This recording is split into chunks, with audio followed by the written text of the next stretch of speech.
내년도 최저임금이 7,530원으로 확정이 됐습니다. 올해보다 16% 넘게 오른 겁니다. 인상폭과 함께 정부가 국가재정으로 최저임금 인상에 따른 영세기업의 부담을 줄여주겠다고 밝혔는데요. 이에 대해서 정치권에서 또 논란이 벌어지고 있습니다. 취재기자 연결해서 이 내용 자세히 좀 짚어보겠습니다. 조태현 기자. 네, 국회입니다. 정치권 분위기부터 조금 정리를 해보죠. 일단 여당은 환영하는 분위기죠? 네, 더불어민주당은 최저임금 인상안이 확정된 뒤 포용적인 성장의 첫걸음을 환영한다며 적극적인 지원에 나서기로 했습니다. 이 아무래도 문재인 대통령의 공약이었던 최저임금 10,000원 시대에 가까워졌다는 점이 환영의 배경으로 풀이되는데요. 어제는 일요일인데도 긴급 당청회의를 열어 지원 방안을 논의하기도 했습니다. 민주당은 소득 불평등이 우리나라 경제 성장의 최대 걸림돌이었다고 지적했는데요. 임금 상위 10%와 하위 10% 비율을 비교하는 임금 10분위 배열을 보면 2014년 기준으로 한국은 4.8배에 달해 경제협력개발기구 OECD 34개국 가운데 32위에 그쳤다고 강조했습니다. 그러면서 재계가 기업활동 위축이라는 우려보다 우리 경제의 견실한 성장에 기대를 걸어주길 바란다고 당부했는데요. 김태년 정책위 의장의 말 직접 들어보시죠. 소상공인이나 영세 중소기업이 피해가 없도록 지원 대책을 충분히 마련하고 또 후속 조치들을 마련할 수 있도록 그렇게 조치를 취할 것입니다. 네, 이제 좀 야당 입장을 좀 짚어보죠. 사실 뭐 정당에 따라서 다소 좀 엇갈리는 것 같은데요. 자유한국당 살펴보죠. 비판의 목소리가 좀 우세한 것 같군요.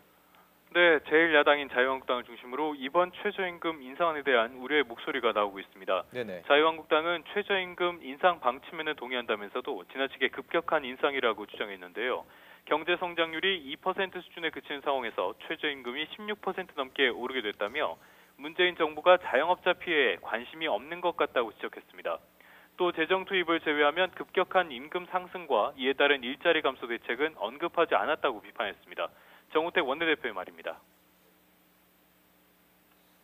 영세 중소기업과 소상공인들에게 기업 의욕 자체를 빼앗아 버릴 수 있는 최저임금의 급격하고도 비현실적인 인상.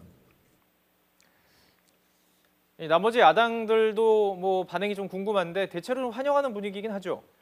네, 그렇습니다. 다만 구체적인 내용에 대해서는 의견이 조금씩 엇갈리고 있습니다. 먼저 국민의당은 최저임금 10,000원 시대를 위한 첫걸음을 긍정적으로 평가한다면서도 중소상공인과 자영업자에 대한 지원책이 시급히 마련돼야 한다고 지적했습니다. 카드 수수료 인하와 세제 지원 확대 말고도 부담을 덜어줄 직접적인 정책 마련이 필요하다는 겁니다.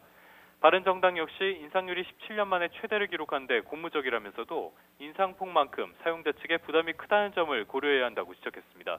당장 아르바이트를 고용하는 영세 상공인의 근심이 깊어질 것으로 우려된다고 밝혔습니다. 반면 정의당은 인상률이 높긴 하지만 저임금 노동자들의 염원과는 거리가 있다고 지적했습니다. 올해 서울시와 경기도가 정한 생활임금이 각각 8,197원, 7,910원인데 여기에도 미치지 못한다는 겁니다.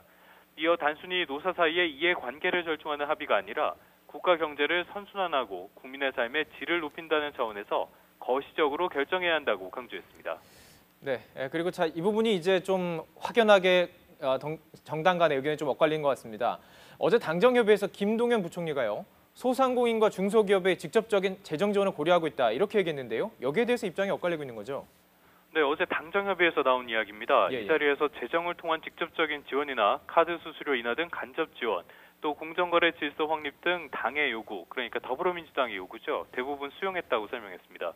특히 최근 5년 동안의 최저임금 평균 인상률 7.4%를 제외한 9%의 추가 인건비 부담에 대해서는 정부가 일자리 안정자금 지원 명목으로 지원하겠다고 밝혔는데요. 김동연 부총리의 말 직접 들어보시죠.